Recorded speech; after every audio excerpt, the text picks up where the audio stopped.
สวัสดีครับกลับมาพบกับช่องเชฟแดนวิดีโอนี้มาพบกับการทำมันบดนะครับ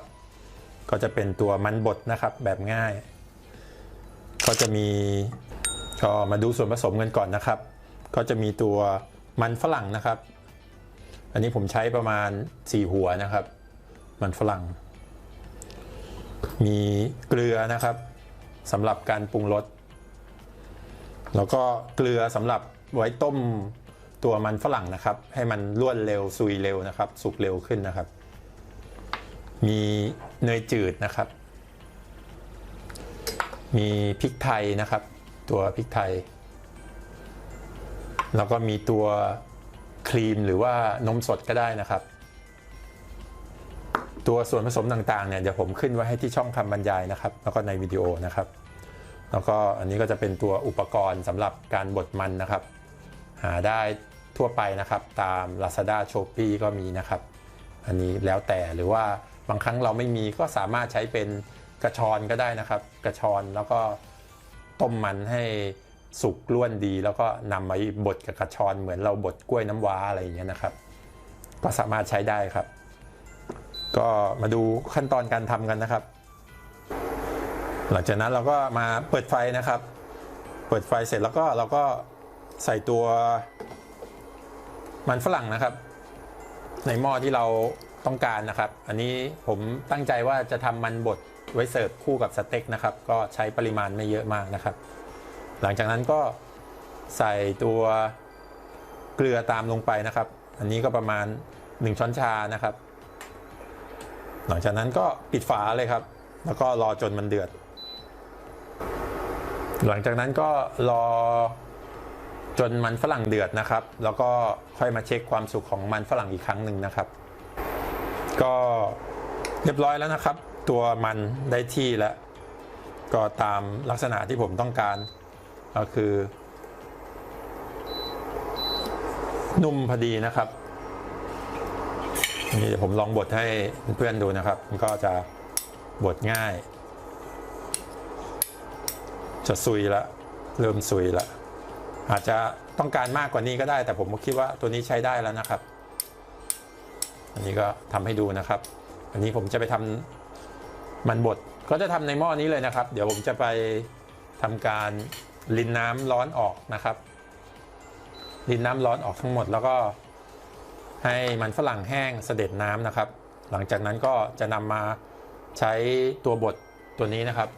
ทำการบดต่อเรียบร้อยนะครับก็จะได้ตัวมันบดตามที่เราต้องการมาก็จะล้วนซุยประมาณนี้ใช้ได้นะครับมันผมก็จะบดให้ดูก่อนนะครับเบื้องต้นก็ใช้ที่บดแบบนี้ก็ได้นะครับ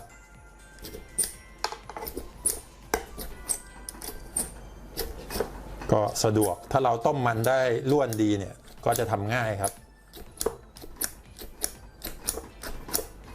ตัวนี้ก็ใช้ดีครับผมก็ซื้อตาม Shopee นะครับสะดวกเดี๋ยวยังไงในช่องคำบรรยายเนี่ยผมจะขึ้นลิงก์ไว้ให้นะครับสามารถไปกดสั่งซื้อได้กดสั่งซื้อตามได้เลยตัวนี้ใช้ได้ดีเลยง่ายด้วยนะครับสิ่งสำคัญก็คือตอนต้มมันต้องต้มให้ดีแล้วก็อย่าลืมใส่เกลือนะครับเพราะว่าตัวเกลือเนี่ยจะช่วยทำให้มันสุกได้เร็วนะครับก็ประมาณนี้นะครับตัวมันบดต่อไปผมก็จะทำการปรุงรสชาตินะครับโดยการใส่เกลือลงไปนะครับนิดหน่อยนะครับใส่เนยตามลงไปนะครับ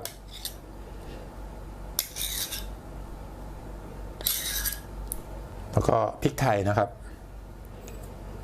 ตัวปริมาณแล้วก็ส่วนผสมเนี่ยเดี๋ยวผมใส่ไว้ให้ที่ช่องคำบรรยายนะครับแล้วก็ตัว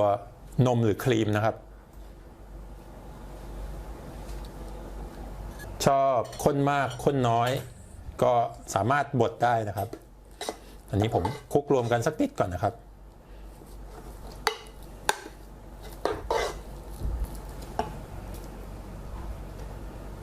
หลังจากนั้นก็ทำการบดเลยนะครับ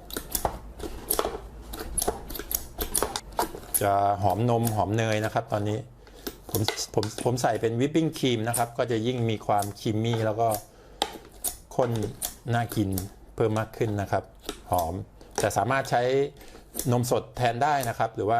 นม UST ก็ได้นะครับไม่มีปัญหาในการทำชิมรสชาติตามชอบนะครับออกมันหอมมันฝรั่งหอมเนยแล้วก็หอมนมนะครับตัวนี้ทำเสร็จผมก็จะนำไปทำเมนูอาหารอื่นๆต่อไปนะครับหรือว่าทานสำเร็จเลยก็ได้นะครับมันบดอย่างเดียวก็ได้มันบดก็ทานคู่กับตัวเกรวี่ก็ได้นะครับหรือว่าทานเปล่าๆก็ได้นะครับก็ประมาณนี้นะครับทุกอย่างต้องทำตอนร้อนๆนะครับหมายความว่าพอมันบดเนี่ยสุกเรียบร้อยแล้วรินน้ำออกใส่ตะแกรงพักให้เสด็จเรียบร้อยแล้วนะครับก็รีบมาบดทันทีเลยอย่าปล่อยไว้ให้นานนะครับพอเราบดทันทีเนี่ยมันจะง่ายเร็วแล้วก็เนื้อเนียนสวยงามน่าทานนะครับประมาณนี้เลยทำใหม่ๆก็จะขึ้นฟูสวยงามนะครับผมลองชิมนิดนึงนะครับ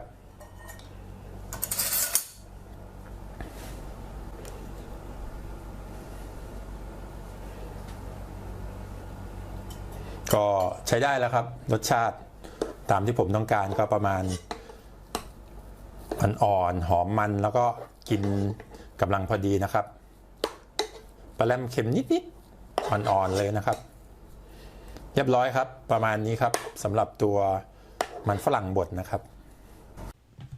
เราก็จะได้ตัวหน้าตามันฝรั่งลักษณะเนื้อ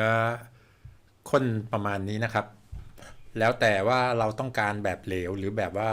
ให้เป็น texture แบบเป็นก้อนก็ได้นะครับอยู่ที่ความต้องการของเรามันฝรั่งบดสามารถจะนำไปทานคู่กับไส้กรอกสเต็กต่างๆได้นะครับหรือว่าจะเป็นพวกเสิร์ฟเคียงข้างกับพวก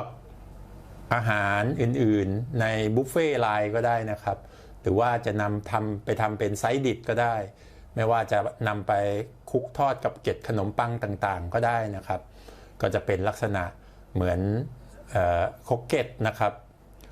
มันโคเก็ตต่างๆก็อร่อยไปอีกแบบหนึ่งนะครับก็ประมาณนี้นะครับสำหรับวิดีโอมันบดถ้าวิดีโอนี้มีประโยชน์ก็ฝากเพื่อนๆกดไลค์กดแชร์กดติดตามช่องเชฟแดนด้วยนะครับขอบคุณมากครับสวัสดีครับ